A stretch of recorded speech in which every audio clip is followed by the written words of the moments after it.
One of the biggest fears that entrepreneurs have is what happens when somebody else comes up with my great idea before I do. And I can't tell you how many entrepreneurs I've talked to that have had that fear.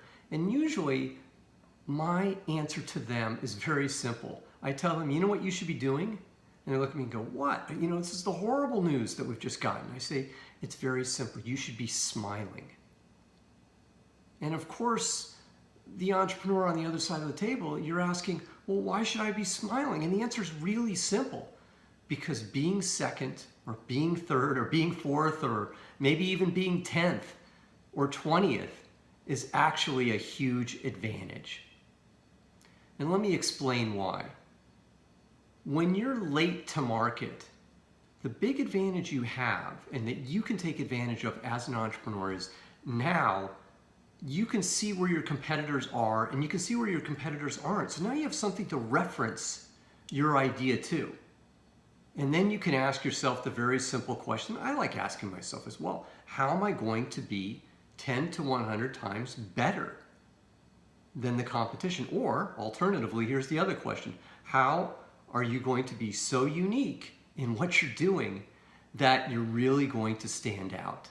Because those are the real questions that you need to be asking yourself. And when you're late, now you can look at that and you can reference that competitor out there, which you couldn't do before.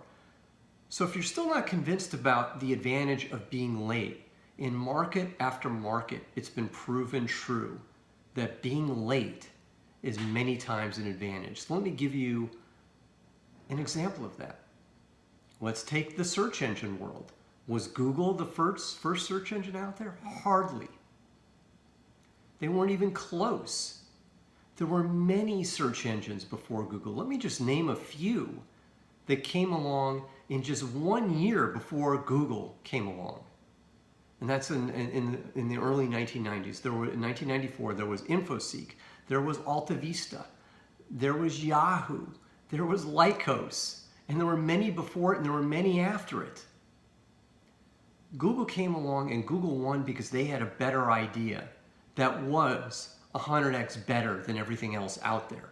So they used and they learned from their competitors and they came up with a better way to do search.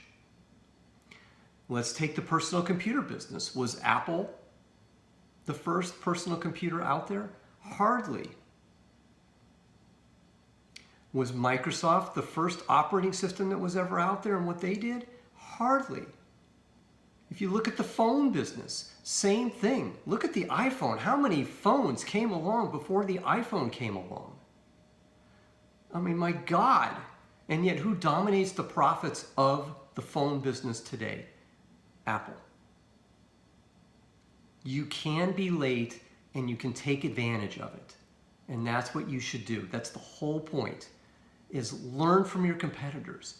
Ask yourself the tough question about how are you going to be so significantly better that the market can't help but buy your product, because that's what you're going to need to do.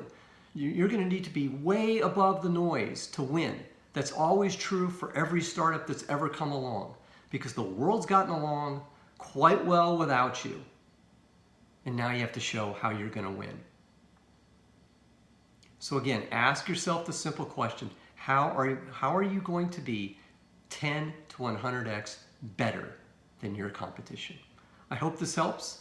I'm Brett at brettjfox.com. Have a great day. Thanks. Bye.